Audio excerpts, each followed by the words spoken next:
From April 1962 to September 1965, while under contract to the record label Impulse, John Coltrane led a more or less consistent working group with the same four musicians. After his death in 1967, this group, Coltrane on tenor and soprano saxophone, McCoy Tyner on piano, Jimmy Garrison on bass, Elvin Jones on drums, became known as Coltrane's Classic Quartet. The group was powerful, elegant, and scarily deep. It was also a well-proportioned framing device. It made an artist with great ambitions easier to understand. It is possible to hear conviction and morality in some of the classic quartet's best-known music, like the devotional A Love Supreme, recorded in late 1964, as clearly as you can hear melody or rhythm. As a consequence, all of it can appear set on one venerable plane. As it moves inexorably from ballads, blues, and folk songs into abstraction, the classic quartet corpus can seem an index not only for the range of acoustic jazz but for possibly how to live, gathered and contained, as if it were always there. But the corpus is only what we have been given to hear. And then one day a closet door flies open, a stack of tapes fall out, and a dilemma begins. A fair amount of Coltrane's music has been released after the fact, but nothing that would seem, from a distance, quite so canonical as Both Directions at Once, which is 90 minutes worth of mostly previously unheard recordings are made at Rudy Van Gelder Studio on March 6, 1963, the middle of the classic quartet period. The Van Gelder Studio, in Englewood Cliffs, New Jersey, can be considered part of the framing device. It was where the group did nearly all its studio work. For reasons of acoustics, it had a 39-foot-high, cathedral-like, vaulted wooden ceiling, fabricated by the same Oregon lumber company that made blimp hangars during World War II. Coltrane's music during that period, possibly encouraged by the cathedral-like room, became blimpier and churchier. Why have we not heard these tapes before? It's hard to imagine that they could have been blithely ignored or forgotten. The 2018 answer is that mono audition reels of the session were only recently found in the possession of the family of Coltrane's first wife, Juanita Nima Coltrane. Impulse didn't have the music. The label's master tapes may have been lost in a company move from New York to Los Angeles. The 1963 answer is unknown, and probably more complicated. Coltrane's contract with Impulse called for 2 records a year. Whether that day's work in March was to be conceived at the time as a whole album, or most of one, is uncertain.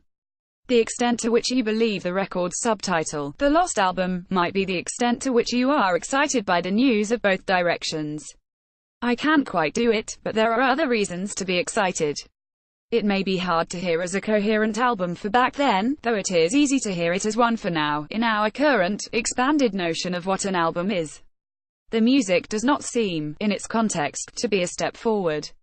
It's a little caught between shoring up and surging forth.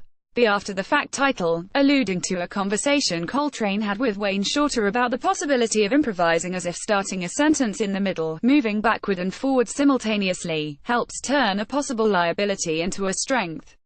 It can give you new respect for the rigor, compression, and balance of some of his other albums from the period. It is at times, as Coltrane's son Ravi pointed out, surprisingly like a live session in a studio. Parts of the music sound geared toward a captive audience.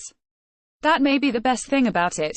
Included on the album, which comes either as a single-disc version or a double-disc with alternate takes, both including extensive liner notes by historian Ashley Kahn, is a sunny, bright-tempo melody, the theme from Villiers, written by the Hungarian composer Franz Lehár for the operetta The Merry Widow, a down-tempo, minor-key, semi-standard nature boy, from the Book of Eden. Arbez, the California proto-hippie songwriter, one of Coltrane's best original lines, in 4 different takes. Impressions, which had been working out in concert for several years, a couple of pieces for soprano saxophone which are representative but not stunning, untitled Original 11383, minor key and modal, and untitled Original 11386, with a pentatonic melody, 1 up, 1 down, a short, wily theme as a pretext for 8 minutes of hard and fast jamming, and slow blues, about which more in a minute.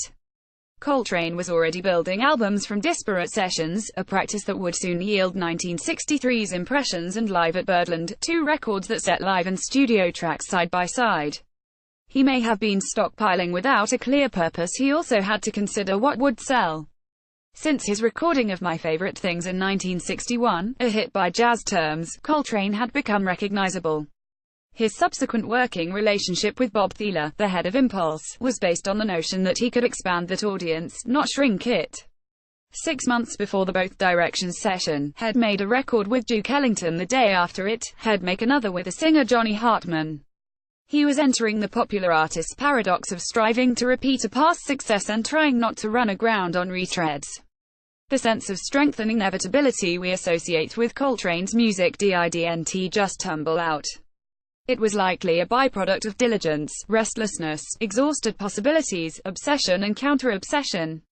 He thought about progress.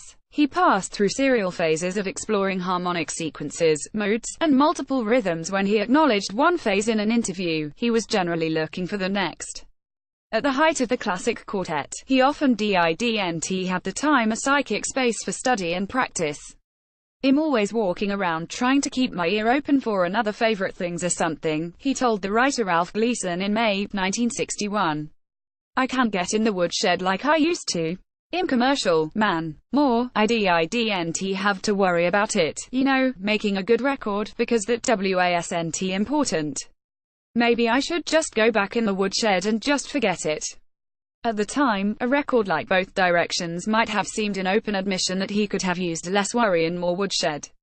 What he meant by another favorite things might have been a similar act of counterintuition, a sweet, sentimental tune made paranormal, a curiosity that could break out beyond the normal jazz audience and anchor a hit record. If Thiele was intended for that role, it isn't strong enough. Impressions, on Both Directions, in its first known studio recording, especially Take 3, sounds sublimely focused. But I'm not sure Coltrane plays it here any better than he did 16 months earlier at the Village Vanguard, the live version Head chose later in 1963 when finally issuing the tune, on the record of that name. It's complicated, I know. Slow blues is the one. There is no narrative here, as there sometimes was with Coltrane's originals. It is not expressly about love or hardship or religious joy. But Coltrane turns himself inside out. First, he phrases in bare, hesitant strokes, using negative space. Then he begins to whip phrases around, repeating them up and down the horn in rapid, shinnying patterns, reaching for inexpressible sounds, getting ugly. McCoy Tyner's solo, directly following Coltrane's, is tidy and elegant, thorough in its own radically contrasting way. There is the idea of the new, and then there is something like this track, which transcends the burden of newness. I imagine 3 possible problems someone might have had with putting slow blues on a record in 1963. One is that, at 11.5 minutes, it would have taken up a third of the record. 2 is that a long blues probably wouldn't be properly commercial unless there was some sort of story attached to it. And 3 is that, as was the case with Impressions, slow blues doesn't explicitly show progress. Hear Coltrane on the long, slow Vied blues from the Sutherland Hotel in Chicago in 1961. It's not great sound quality, but it is great in every other way. Slow blues grows from the same root. It's no better, really, but it's better to have more of it, and better recorded. It is possible to take in both directions at once, some of it middling by Coltrane's standards and some of it extraordinary by anyone's, without much thought about sellability or progress. In an ideal case, both qualities are overrated anyway. This is an ideal case.